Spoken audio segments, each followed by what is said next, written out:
What up, what up? It's Troy Alessio, the Dawn of Entertainment, back with another Unfiltered Cinematics. We got Brandon Ogden. We got Emmett the dog in the background. You've seen him on previous Unfiltered Cinematics. He might make an appearance or two. This time, again, I've been saying this for the past couple movies, but we are on a movie blitz to end 2019. This time around, we went to go see the classic Whodunnit. That is Knives Out by director Rian Johnson. We think Rian. Probably Rian. The dude who directed The Last Jedi, which is very divisive. But I think he may have he may have one here. We're going to break it down. We are going to give our hot takes, and as always, we are going to rank it on a scale from 1 to 10. Classic Unfiltered Cinematics form. Spoilers are ahead, so if you haven't seen the movie, go watch it and then peep our instant reaction review. A lot to say here. It's going to be kind of hard to break down the plot. I mean, it's just going to be spoiler filled. But Brandon does a good job of kind of condensing it, so go ahead. Okay. Essentially what we have is, what's her name? Maria? Marta? Marta. Yes. Marta. The Marta nurse, is the in-home nurse of a very wealthy old man. She takes care of him. She's outside the family. Yep. The old man has 3 kids. They're all like older, obviously. They're still very reliant on their dad for money and income and different things. But they claim to be self-made. Yes, all of them claim that. None of them are. It's his 85th birthday party. And they wake up and he's dead. Right. That's like the inciting moment. Like that's the first thing we see is one of the the housekeepers comes in and we find him dead. Yep. So then it becomes a mystery as kind of how it happened, who did it, if it was suicide, that whole thing. Yep. So Daniel Craig's character then starts to, along with a state trooper and some other cop, start to interview each of the kids, and then throughout that, you kind of see kind of what was going on at the party. Mm-hmm. We also peel back the layers on who these people are. Right. Right. And so like the big thing we find out is throughout the night, the dad had basically cut ties with each of the kids. Right. So you see it throughout pretty much the whole movie of what was each. So and let me just interject. I think it was more so. It wasn't like a fuck you to them. It was more so to help them because he wanted them to start up and actually do something on their own and have to not rely on him solely. Yeah. So it was in a good place that he did it. Right. I think. So like one of the kids runs his publishing shop. He fired him. One of his grandsons does nothing. He said he's completely taking him out of the will. Chris Evans. Jamie Lee Curtis, he said that... I don't know. She owns some business. I don't remember what it is. And then the daughter-in-law, whose husband passed away, and she has like her a own makeup shop. That he's no longer going to give her money because she was taking college money for her granddaughter, pocketing it. And basically, scheming. So he basically throughout the night tells each of them, "I'm cutting you off. You got to do it on your own." And it's kind of laced in between like these flashbacks. So in real time, it's kind of the investigation, and then we're flashing back, getting little different pieces. So a lot of this is during the interview process that we start to see all these things. Exactly. Daniel Craig's character takes a liking to the nurse.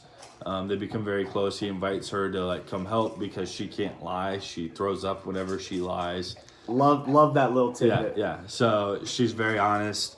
And then we basically almost 45 minutes into the movie. It might be falling a little bit. We basically find out that she accidentally switched the morphine, the 2 medicines, and gives way too much morphine. And essentially kills him. It's going to kill him. Her mom is an illegal immigrant, so he doesn't want her to get in trouble because then she would get deported. It would break up their whole family. Mm-hmm. So he devises a plan to basically like fool everyone into thinking everything is fine, and then he kills himself that way because he likes this martyr girl. Because he doesn't want the scent of his death to be on her. Right. That essentially, like in the first 45, you're like, wait, right. This is no longer a whodunit. And it kind of felt like it was at the midpoint. I think it was a little bit before the midpoint, and at that point you're like, okay, something has to, like a twist has to happen. Yeah. So you're wondering what is going to happen. There is definitely a twist.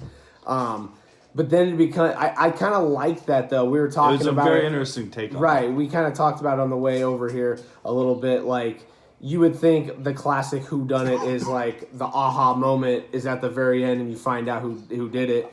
But instead, more so at the midpoint, maybe a little before the midpoint, you find out who did it, and it's this martyr girl. And then we find out that it's there's a bunch of scheming going on. And do we want to say spoiler alert just to get it out of the way? It's all spoiler filled, yeah. So spoiler alert. We find out that it's Chris Evans who kind of manipulates this martyr girl, and we find out blah blah blah blah, yada yada, switches the medicine, and makes her feel like she killed him, and she's actually innocent, and he burns the medical examiner office and just a bunch of crazy shit. And Daniel Craig at the very end kind of has his own aha moment, and that's how we're revealed that Chris Evans is the true villain. Just fucking brilliant writing. I am not gonna lie. Like the dialogue, the character pieces, the fact that Marta throws up whenever she lies. Like it played a crucial part at the end when she throws up on Chris Evans, and that's how we find out that there's a lot of little Easter eggs that they pay off at the end. One of them is at the very beginning. He wrote a book about knives. And I missed this one until you kind of told me. And so when he's talking to Marta, they're playing a game, he pulls out a knife and he's like, something about only a fool would use like one of the play knife, basically. Right. And so at the end, Chris Evans tries to stab Marta, but it's a play knife. Right. The little drop of blood on the shoe. And Daniel Craig from the beginning knew that she killed him, but he wanted to play the game. And he says, you were playing your own game. Yep. Love that. Just beautiful fucking writing. It's just like fun little, like quick-witted kind of humorous type dialogue. With a lot of really strong characters. Yes. Really strong characters played by a great A-list cast. And they did a really good job of developing each character and their own kind of unique storyline. Right. That made you like understand each character. Like each character played a really pivotal role. Right. And it all like tied into the larger picture, I thought, in a really, really good way. Right. I absolutely love Daniel Craig's character. We were talking. He kind of had this southern drawl. He sounds just like Frank Underwood. It reminded us a lot of Frank Underwood, and we kind of talked like if Kevin Spacey didn't fuck up, would he be this role? Like that whole thing. And then we got to discussing like, is this role really like, does it show your acting chops? Yeah. We can get into that a little bit. I absolutely love Daniel Craig. I thought it was great. The dialogue was awesome. The donut monologue at the end I thought was brilliant. Rian Johnson, he made up for the people who didn't like The Last Jedi. He definitely made it up for this movie. This was a brilliantly fun whodunit movie. I was blown away. Yeah. Another cool thing too is with these whodunit movies, they're always throwbacks set in olden times. It's always like stormy out. Right. I appreciate the fresh like modern twist on it. It was fresh, but it also had hints of like Clue and kind of like that old fashioned like. There's some nods to because like, they were to rich old and whodunits. Right. But this one did feel more modern, more fresh. It was definitely modern. It was a refreshing taste. Totally. From some of the other, like I think of like Murder on the Orient Express. Right. Like, some of that stuff. Like true. This one felt much more modern and felt more updated, which was nice because these are typically throwbacks. You're in a mansion. It's stormy out. The lights go out. Someone's dead. Right. And we try to figure like that's usually like it feels like how these movies go. Yeah. So this was a refreshing. For sure. Any flaws? I know we always talk about what we love about the movie, but what do you think about flaws? Honestly, it's hard for me to find one. I don't know. Trying to think. I mean, you could say from a structural standpoint, the fact that the aha and the whodunit, we find out at the beginning, but I think it plays into more of a positive point. Yeah, I think that's what makes this unique and fun, is we find out who it is, and then we're peeled back and kind of see other scheming points. Yeah. So I think that helps this movie. It's a little bit of a long movie. Sometimes it feels like it drags just a little bit, but that's if I want to be real nitpicky. Right. I don't remember much from like a score standpoint. I was gonna say I liked the score. Did honestly, you? like Okay. there was kind of opera parts in the. I was trying to remember. I liked it. Nothing, I guess, stuck out to me, so I guess I would just say that would be it. But I just might not have been paying as much of close attention to that. So nothing. It was beautifully shot, beautifully written, beautifully acted. Right. Overall, just a solid movie. Absolutely. All right. Should we get to our rankings? Well, tell me who's your favorite secondary character? Secondary character. If I'm saying that, I would consider Marta a main character. I would consider her, and I really liked her. I would consider Daniel Craig the two main characters. Okay. I mean, Chris Evans was good. I liked his little thing where at the will reading he's like, eat shit, eat shit. That was funny. I thought Michael Shannon's character, the guy who wants to give up the Netflix, he wants to sell the books to the Netflix, and Christopher Plummer doesn't want to do that.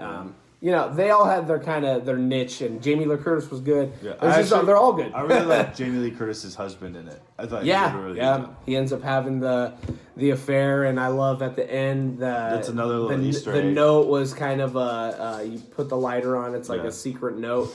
That was dope. Just so many little of those nuancy type things. So dope. Yeah, it's hard for me. I know I named off every one of them, and I didn't really answer the question, but it's okay. That's okay. All right, let's get into some rankings. I always go first here. This one, I'm telling you, man, you might be surprised with this, but I really fucking enjoyed this movie. I'm going to give it a 9.4. 9.4. I really enjoyed this movie. 9.4. I'm a 9.1. 9.1. 9.1. Okay. Very good movie. Very solid I think the past two movies we saw, I was lower than you, and normally I'm higher and you're lower. Yeah. So we're getting back to normal now. I'm higher, you're lower. This is more typical, yes. Right. So, interesting. All right. Yeah, it was a really brilliantly written movie. One more question. Yeah, let's do it. Is this an Oscar-worthy movie? That's tough. I don't see... This doesn't scream Oscar to me, but I think in terms of just I didn't really go in with any expectations. Yeah. I think it met or exceeded the expectations. I thought the writing is good enough to be an Oscar-winning movie. There isn't really I think one because it's an all-star cast, so I wouldn't pick one person to lead actor or lead actress or anything. But what about in terms of quality? Yes, it's an Oscar. So what about a best original screenplay?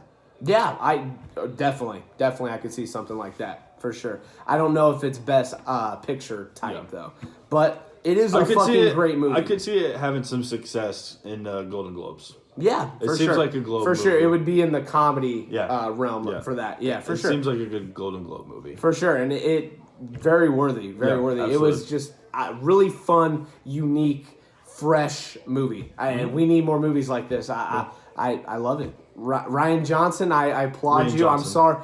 Rian Johnson, whatever your name is. I'm sorry if I hated on The Last Jedi. I kind of did, but you got me back with this one. Yes. So props to you, my friend.